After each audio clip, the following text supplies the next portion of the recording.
Ryan was a young man of 16 when his life began to crumble under the weight of a world that few of his acquaintances dared to explore. His countenance, which had once radiated the nonchalance typical of youth, gradually became a mask of almost constant tension and despair.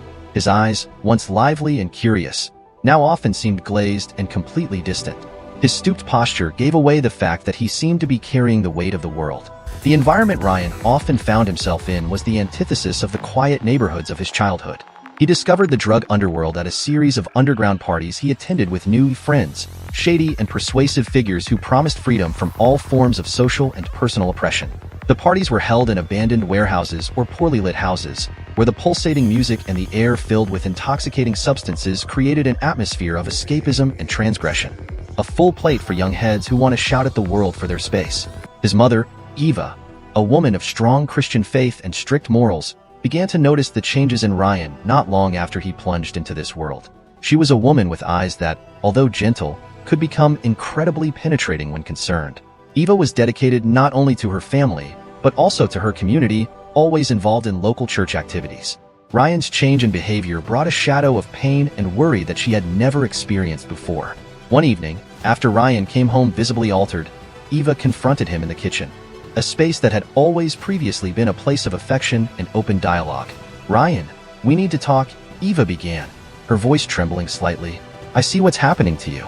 You're getting lost in something very dangerous." Ryan, whose mood swung between defensiveness and denial, responded with a mixture of irritation and disdain. "You don't know anything, Mom. I'm just having fun, like anyone else my age." "Having fun?" Eva replied, her words laden with emotion. "I see how much you've changed, how you've come home. That's not fun. That's self-destruction. Do you think I don't recognize the signs? I've seen it before with your Uncle Roberto." Ryan, however, didn't want to listen and went into his room, slamming the door. Blinded by the need to free himself from his mother's expectations and restrictions, he drifted further and further away, plunging into a vicious cycle of use and addiction. The underworld of drugs seduced him with promises of oblivion and euphoria. But, as Ryan would soon discover, these promises were fleeting. With each substance he experimented with, the search for relief became more desperate, and his appearance and health began to deteriorate rapidly. Ryan became more and more of a stranger to himself and to those who loved him. Eva, watching her son sink, strengthened her faith. She began to attend prayer meetings more intensely, seeking comfort and answers in her religious community.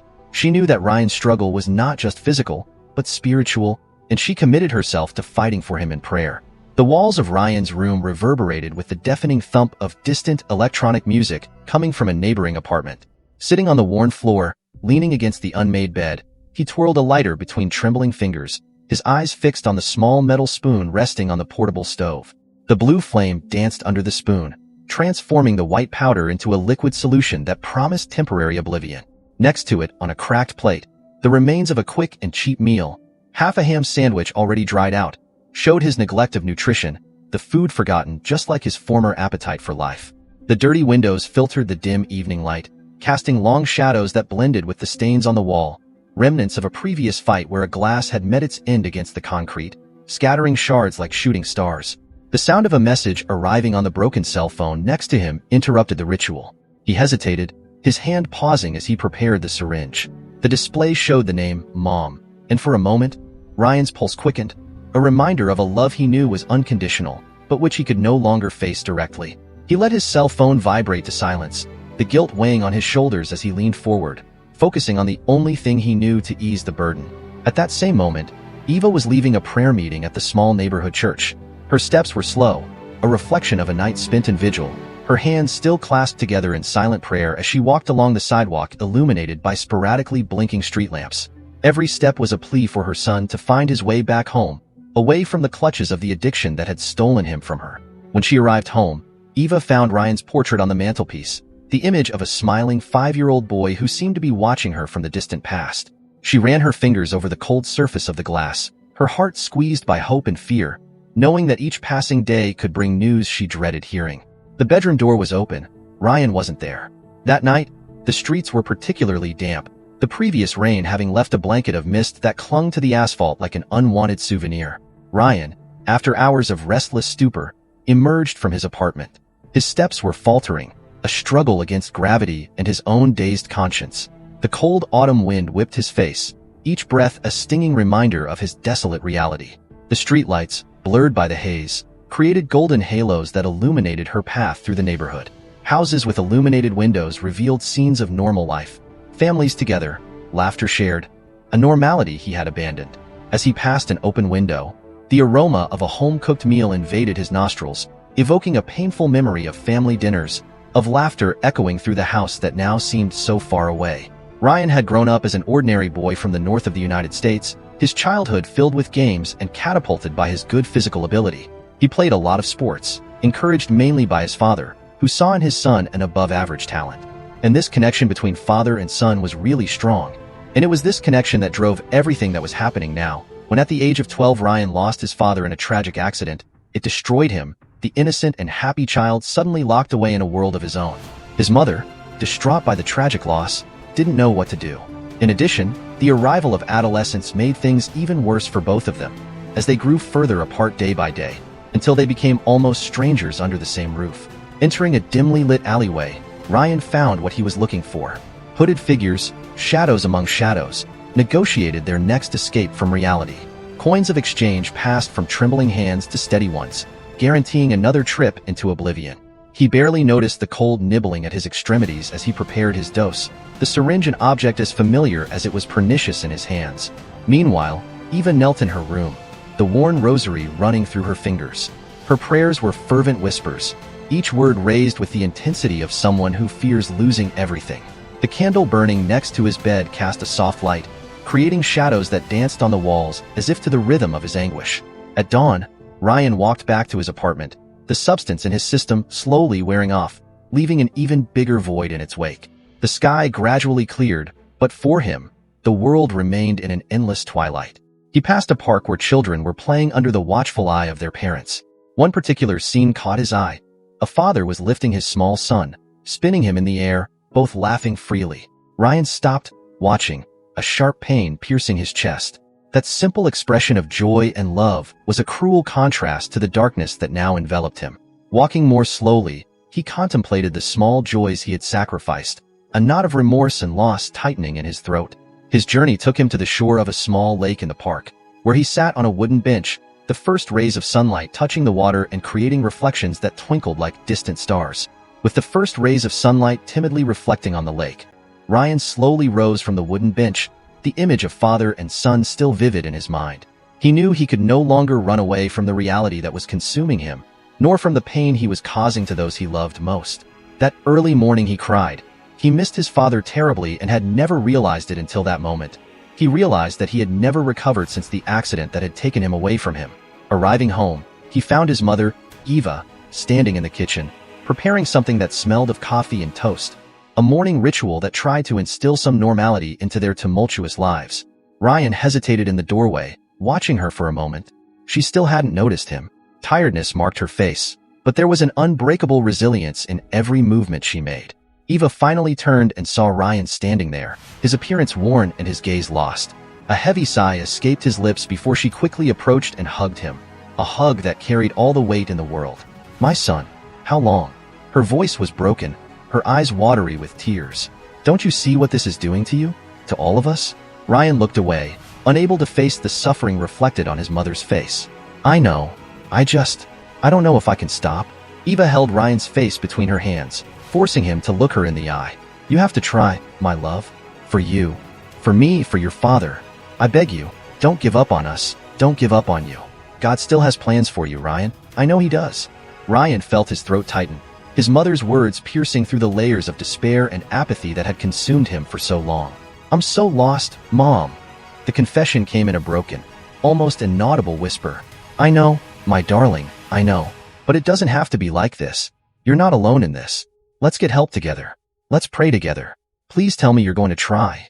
Ryan, moved by the sincerity and desperation in his voice, finally nodded, tears beginning to form in his own eyes.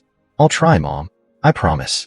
I'll try." Eva pulled him into another hug, both of them crying, united by pain and the faint but growing hope of redemption. That conversation marked the beginning of a long and arduous journey of recovery for Ryan. A promise whispered between sobs that became the foundation of his struggle to free himself from the clutches of addiction. That morning, Despite the promise made through tears, Ryan knew that his mother's words were only the beginning of a much more complex and painful struggle. Addiction had deep roots, intertwined with memories of pain, despair, and a sense of abandonment that couldn't simply be erased with promises. In the days that followed, Ryan tried to hold on to that new hope his mother had planted in his heart, but the streets had another idea. Old friends and old habits surrounded him like shadows, whispering temptations around every corner. Every step away from home was a test, every night a battle against the desire that burned wildly in his veins. One afternoon, while walking through a park known for being a meeting place for dubious negotiations, Ryan found himself face to face with Gabriel, a former drinking partner. Gabriel smiled when he saw him, a smile that didn't reach his eyes. "Hey Ryan, man, it's been a long time. You've disappeared, brother. Are you all right?" Gabriel patted Ryan on the shoulder, his gaze quick and assessing. I'm trying to stay clean. My mom, she's in a lot of pain." Ryan tried to keep his voice steady, but his uncertainty was evident. Gabriel laughed, a short, humorless laugh. "Ah, man, that's noble of you. But seriously, one last time isn't going to kill anyone. I brought something new myself, very light. Just to relax, Gabriel took a small package out of his pocket and shook it gently. Ryan's heart raced. He felt the old desire awakening, that insidious voice whispering that one last time wouldn't make a difference. But then the image of his mother, standing in the kitchen with tears in her eyes, came to mind. "No, thank you, Gabriel. I really can't." Ryan's voice trembled, but he took a step back. Gabriel shrugged, his expression quickly changing to indifference. "All right, brother. If you change your mind, you know where to find me." And with that, he walked away, leaving Ryan alone with his turbulent thoughts. Ryan stood there, taking a deep breath. He knew that every refusal was a victory, but also a reminder of how fragile his resolve was. Returning home, he shut himself in his room, fighting the waves of anxiety and the overwhelming sense of isolation he felt. When evening came, he found himself once again on the brink of temptation. The loneliness and silence seemed to amplify every whisper of despair in his mind. Despite the promise made in a moment of vulnerability and hope, the days that followed were not easy for Ryan. He was determined to change, but substance addiction is a difficult prison to escape from, especially when temptation and old habits still lurk around every corner of your life. One gray afternoon, while walking through streets still damp from a recent rainstorm, Ryan felt the familiar craving grow inside him. The smell of wet earth mixed with smoke and sweat, evoking memories of fleeting moments of euphoria followed by long hours of despair. His step faltered as he passed the street where he used to meet his former supplier, a man with hard features and eyes that never smiled. "Ryan." The man's gruff voice made him stop. He was leaning against the wall of a decrepit building, a sly smile on his lips. "Need something to relax?" Ryan's heart raced, the internal conflict growing. Part of him longed for the oblivion the drug brought, while another part screamed for resistance. No, I'm trying to stop, Ryan's voice faltered, temptation eating away at his resolve. The man laughed, a harsh, dismissive sound. "Oh, right, trying to stop. Well, when you've given up this stupid idea, you know where to find me." Ryan continued walking, each step a battle. When he got home, he was physically and emotionally exhausted. Eva noticed his agitation and approached him, worried. "What happened, Ryan? You look shaken." For a moment, The words dissolved into a sob. Eva hugged him, her heart squeezed by the pain of seeing her son fighting against his own shadows. "But you resisted, my son. You said no. That's a victory, Ryan. Every time you say no, you get closer to freedom." She guided him to the sofa and sat down next to him. The lamp in the living room cast a soft light over them, a little oasis of peace amidst the chaos of recovery. "I want you to know that I'm here for you. No matter what happens, you are not alone on this journey." Eva's words lit a small flame of hope in Ryan's chest. He knew that the road would be long and full of obstacles, but he also knew that he wouldn't have to walk it alone. "I won't give up, Mom. I promise. For you, for me, and for my father." Eva stroked her hair, a tear running down her cheek. "Together we'll get through this." Ryan, although firmly resolved after the conversation with his mother, soon discovered that promises made in the heat of an emotional moment were much harder to keep in practice. Drug addiction, with its claws deeply embedded in his flesh, would not let him go so easily. In the days that followed, he tried to stay away from the environments and companies that led him to consume, but every corner of the city seemed to lurk with temptations and memories of an easy and immediate relief from his inner pain. The burning desire for escape was a constant, and the internal struggle was exhausting. One particularly difficult afternoon, Ryan found himself walking automatically towards the neighborhood where everything was available to anyone who wanted to get lost. The narrow, gloomy streets seemed to mock his attempt at cleanliness. Old friends called out to him, and the familiar smell of burning attracted him irresistibly. "Ryan, man, what have you been up to?" The voice was Rick's, an old companion from his dark journeys. Ryan stopped, his heart beating wildly. Rick approached with a mischievous grin, holding something between his fingers that Ryan knew all too well. "Take a look at what I've got. It's good stuff, man. VIPs only." Rick held out his hand, temptation shining in the weak sun. The impulse was almost irresistible. Ryan felt his resolve waver as he looked at the substance. His mind screamed at him to refuse, to run, but his body seemed disconnected from his will. I can't, Rick. I'm trying to stop, man." Rick laughed, a harsh, disbelieving sound. Come on, Ryan. Just one last time, for old time's sake. Then you let go. I promise I won't bother you anymore." Ryan's internal struggle reached a torturous peak. He could feel the cold sweat forming on his forehead as he battled against the overwhelming desire. No, Rick. "I really can't." Turning abruptly, Ryan began to walk away, each step a test of his willpower. Rick still called out to him, but his voice became more and more distant as Ryan put physical and emotional distance between them. Back in the safety of his room, Ryan collapsed on the bed, shivering. He picked up his cell phone with unsteady hands and dialed his mother's number. "Mom, I almost fell today." On the other end of the line, Eva listened, her heart squeezed with worry and love. "But you resisted, my son. That's the most important thing. Let's pray together now. Let's ask for strength. You are not alone in this. Never forget." His mother's words, full of faith and encouragement, helped Ryan to calm down. They prayed together over the phone, a moment of spiritual connection that strengthened his resolve. That day was a painful reminder that the journey of recovery would be more fraught with challenges than he had once assumed. Ryan knew that every day would be a battle, but he was also beginning to understand that he didn't have to fight alone. That morning, after the emotionally charged conversation with his mother, Ryan felt a spark of hope, something that had long seemed extinguished inside him. But the grip of addiction is deep and cruel, and the path to freedom is never straightforward, let alone easy. As the days went by, Ryan found himself constantly on the edge of an abyss, struggling to maintain the balance between the promise made to his mother and the dark call of addiction that still pulsed through his veins. One day, while walking through streets still damp from a recent rainstorm, he passed the alley that had so often served as a refuge during his worst moments. The smell of damp, mixed with the acidic odor of discarded garbage, brought back a wave of memories that he desperately tried to forget. It was then that a familiar voice called his name. "Ryan, man, it's been a long time. You've disappeared, brother." It was Tiago, an old acquaintance from his drug-using days, whose face was marked by the same ongoing struggle with drugs.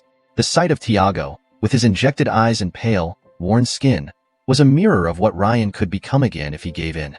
"So, Tiago, I'm trying to clean myself up, you know?" Ryan said, his voice uncertain, while a part of him yearned to escape. "Oh, come on, Ryan.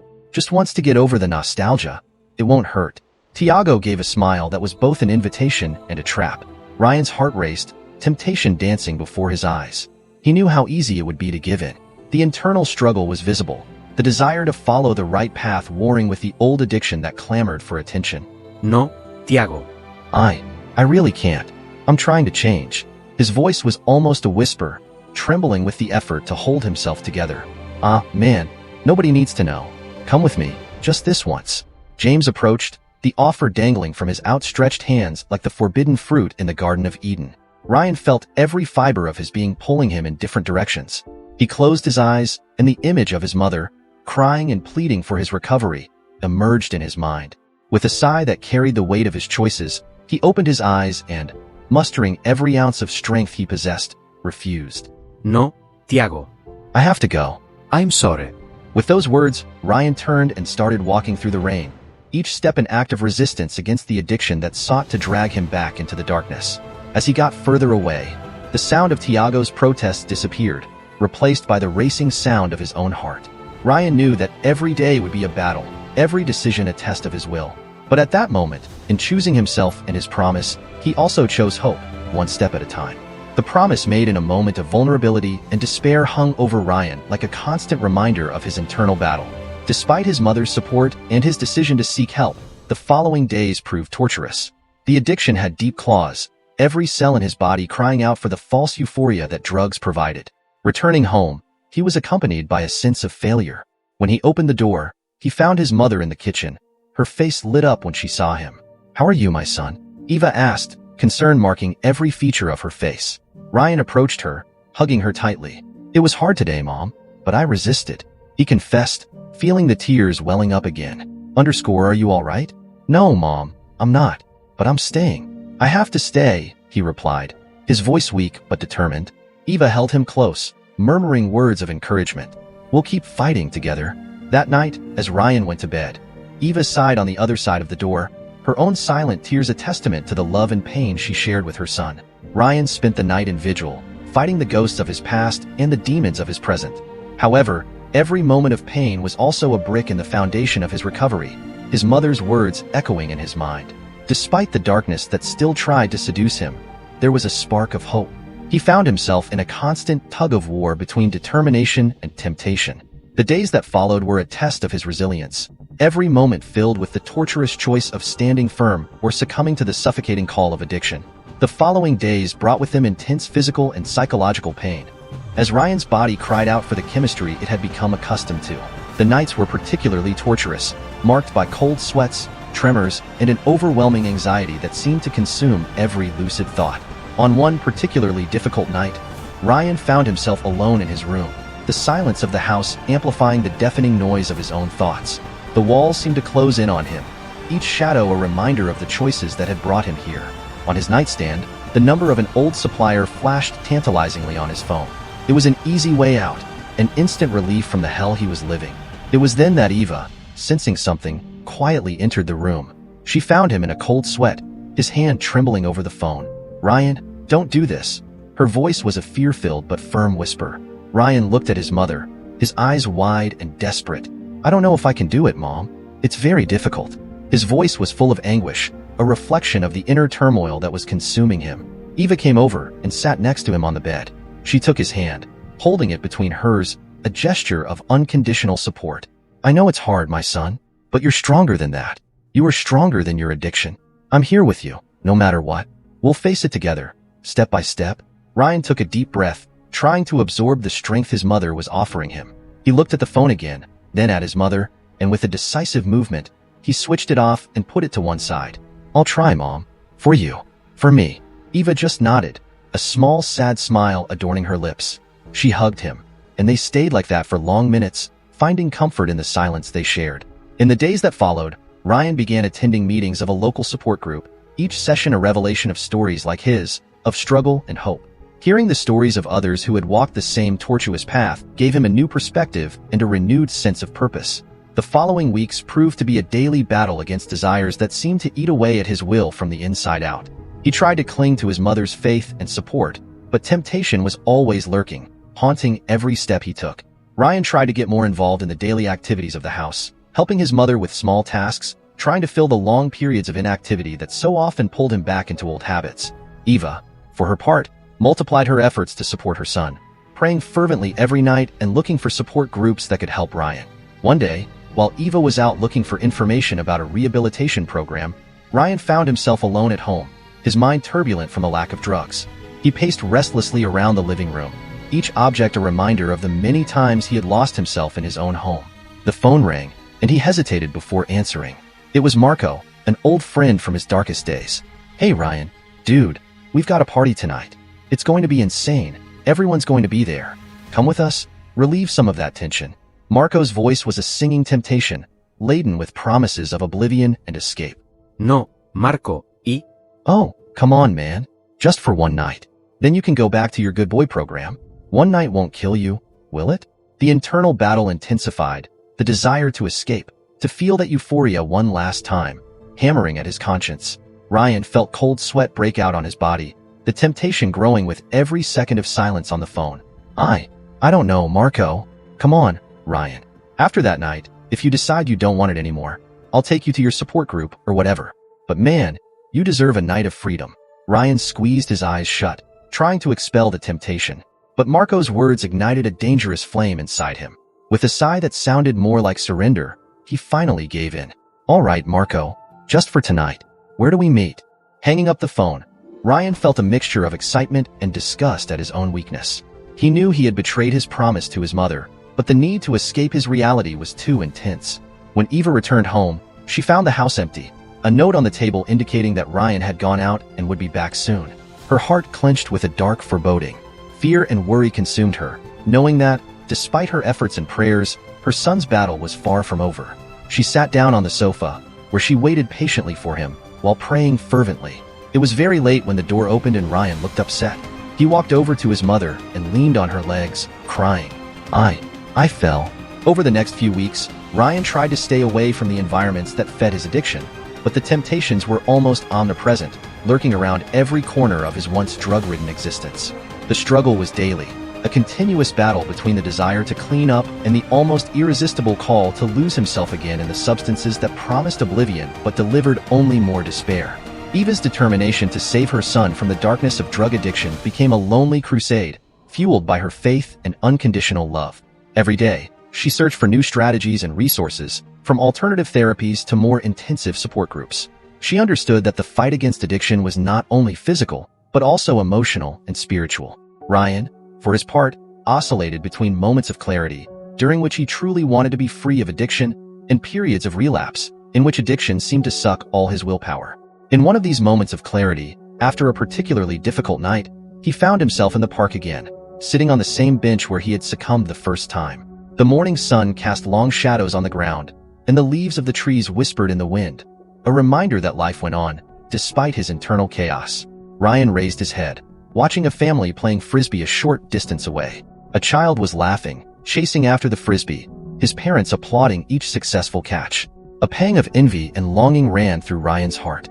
He wanted that normality back, that sense of purpose and joy. Rising from the bench with renewed resolve, Ryan picked up his phone and dialed the number of a rehabilitation center that Eva had mentioned several times. The call was short, marked by a difficult conversation where Ryan admitted his inability to fight alone and asked for help. "I need help. I can't do it on my own," he confessed over the phone, his voice choked by the weight of his admission.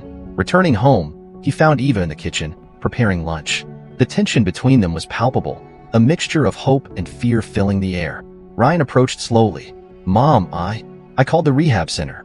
I'm going to check myself in." Eva turned around quickly, a glimmer of hope lighting up her tired eyes. She approached him and hugged him tightly, tears running freely down her face. "Good evening, I need help. My name is Ryan and I'm trying to stop taking drugs. My mom says you can help." In the chairs next to him, several kind voices responded, offering not just help, but a community ready to support him. Ryan felt, for the first time in a long time, not just heard, but understood, while a tiny spark of hope ignited inside him, fragile still, but burning. The road ahead would not be easy. The rehabilitation program was rigorous and would demand more of Ryan than he had ever demanded of himself. However, he knew that this time something was different. He wasn't just fighting for his mother or anyone else. He was fighting harder than ever for himself. Ryan spent several months at the center, attending individual and group therapy sessions, learning to face his inner demons without resorting to drugs. With each passing day, he felt like he was rebuilding his life, piece by piece. Eva, for her part, continued to be the rock on which Ryan leaned. She visited him every week, bringing not only words of encouragement, but also little reminders of the home he was struggling to rebuild. Each visit reinforced Ryan's determination to persist, even when the therapy sessions dug deep into emotional wounds he would rather forget. One particularly difficult afternoon, after an intense group therapy session where Ryan had to confront some of his worst moments of addiction, he sat alone in the center's small garden. The garden, a space of calm with its colorful flowers and wooden benches under leafy trees, was a refuge from Ryan's tumultuous inner world. While he was contemplating the apparent calm of the garden, Eva arrived for her weekly visit. She found Ryan sitting with his head down, clearly shaken by the revelations and emotions of the day. "Ryan, my darling, how are you?" Eva asked, sitting down next to him on the bench, her voice laden with maternal concern. Ryan raised his head slowly, forcing a smile that didn't reach his eyes. "It's hard, Mom. Sometimes it feels like each session unearths more pain, more regret. I feel like I'm trying to climb an endless mountain." Eva took her hand, holding it tightly. "I know, my love, but every step you take, however painful, is leading you off that mountain. It's not the peak that matters, it's every little step that makes you stronger. I just don't want to let you down, after everything you've done for me," said Ryan, the words almost a whisper. Eva squeezed Ryan's hand, her eyes shining with unshed tears. "You could never let me down, Ryan. Being here, fighting like this, you are my greatest joy. No matter how long it takes, or how hard it is, I'll be here. You will never be alone on this journey. Eva's words brought a comfort that Ryan didn't know he needed. He leaned into her, allowing himself, perhaps for the first time, to really believe that recovery was possible, that he wasn't defined by his worst moments. Little by little, Ryan was racking up small victories. He began to get more involved in the center's activities, even helping new residents adjust to life and treatment. Over time, his own recovery began to inspire others, and Ryan found a new passion in helping those facing similar struggles. As Ryan found stability in his recovery, his ability to empathize with others in similar situations began to shape a new direction for his life.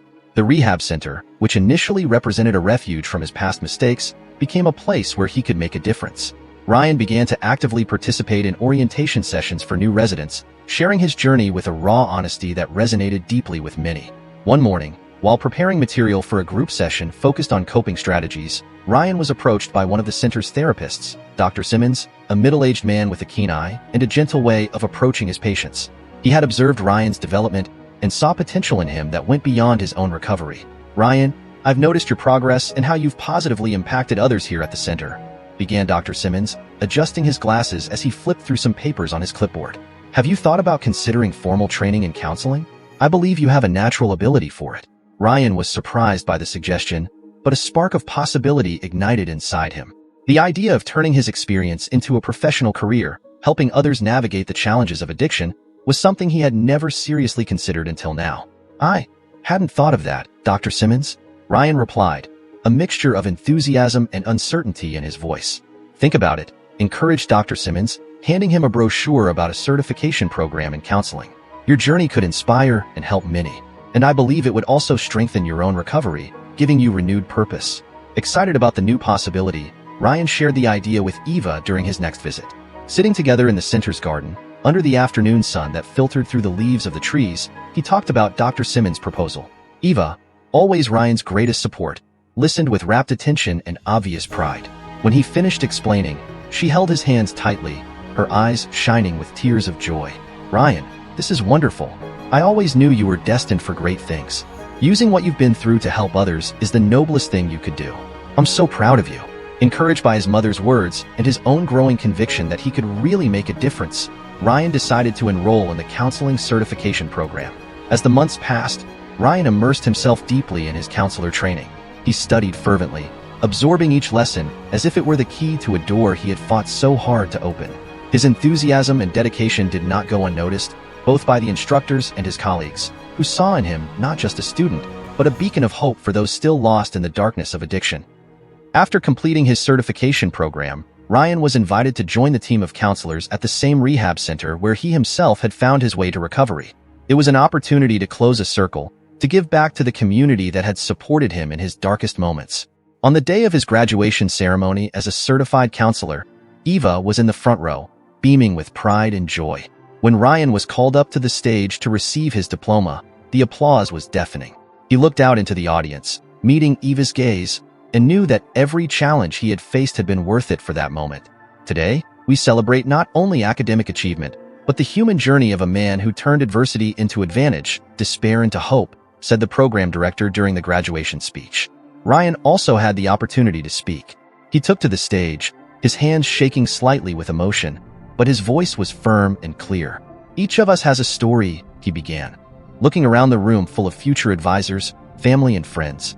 "And each story is a potential foundation for building a better future. My journey has been marked by many stumbling blocks, but each step has brought me this far.